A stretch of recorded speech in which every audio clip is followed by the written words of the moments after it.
سلام كورات خطاتي مدبات إرجلاس تي كم يتوعلو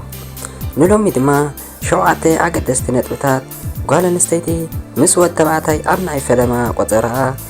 وي ناي فلما ليلا كنت قبرم زلوا بزبل المدب يحزلكم متى لخو سنة مكتتال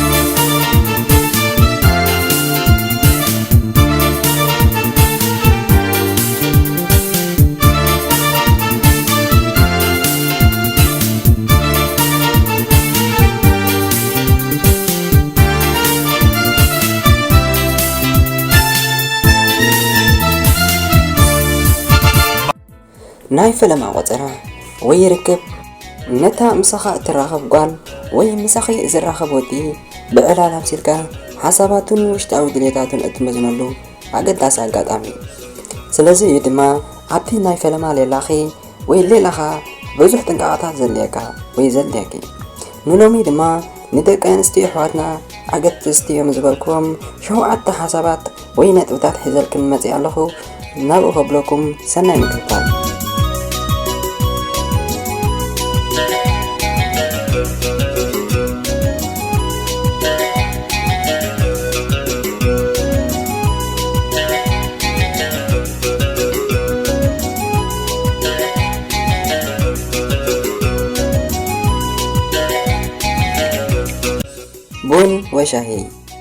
بون وشاهي እቶም ዝበለጹ መጀመርያ ዕላላት እዮም ምኽንያቱ ኩሉ ግዜ ኣብ ናይ መጀመርያ ሌላኺ ርክብኪ እቲ ዕላል ኣዝዩ ክነውሕ ይብሉን እቲ ዕላል እንዳመቀረመ ዝኸይድ ግን ፀገም የብሉን ብጣዕሚ ጽቡቕ ኣምሲና ኣነ ኸ ማራጠሚ ኢልኪ ዕላልኪ ክትቀጽለ ትኽእል ኢኺ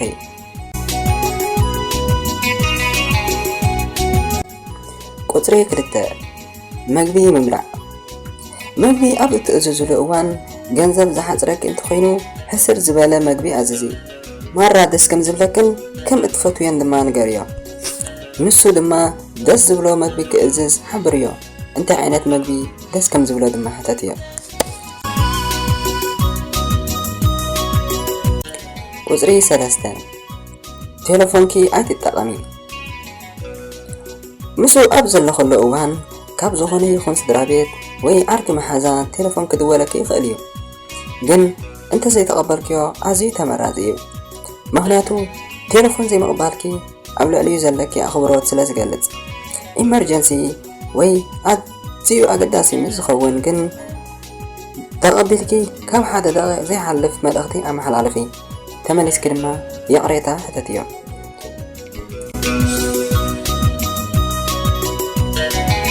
ቁጽሪ 4 ጀማሪ ዕላል መብዛሕትኡ ግዜ ደቂ ተባዕትዮ ብዙሕ ዘረባ ኣይፈትውን እዮም ንስኺ ድማ ቃላትኪ ሓሊኺ ዕላላት እንዳምጻእኪ ይዕልል እዮ ኣይተሰልችዮ ንሱ ድማ ክዕልል ክጅምር እዩ ምስ ጀመረ ግን ከም መብዛሕትኦም ደቂ ተባዕትዮ ኩሉ ናይ ልቡ ሓንቲ ኸሓበ ክነግረክ ክጅምር እዩ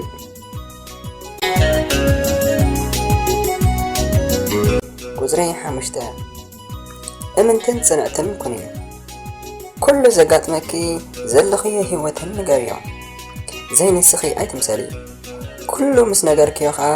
ኣብ ገጹ ብዙሕ ከተንብብ ኢኺ በቲ ኣብኡ እትዕዘብዮ ድማ ምስ እትወዲ ዘለኪ ምቅርራብ ናብ ከመይ ዓይነት መንገዲ ከም ዘምርሕ ንምግምጋም ክሕግዘኪ እዩ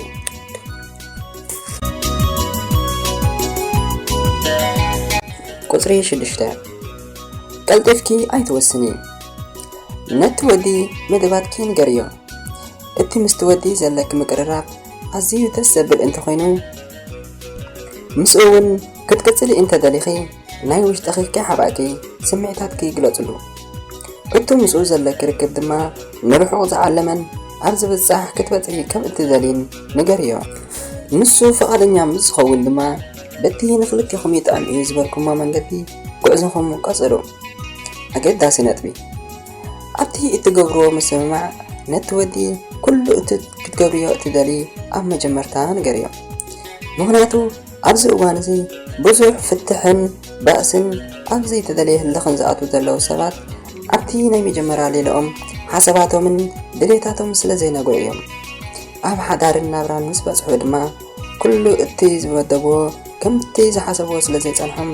ኣብ ዘይተደለየ ሓሸውየ ይኣትዉ ስለዚ ኣቐዲምኪ እቲ ዘለኪ መደባት ምግላጽ እውን ኣብቲ ትኸድዮ ጉዕዞ ኣዝዩ ክሕግዘኪ እዩ።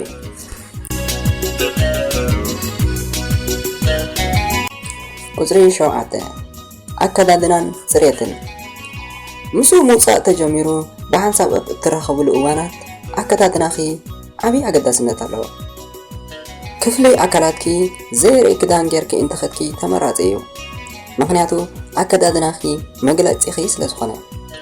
ወፂኹም ውዒልኩም ኣብ እትፋነወሉ እዋናት ድማ ጽቡቕን ኣዝዩ ደስ ዘብል ግዜ ከም ዘሕለፍኩምን ንገርዮ።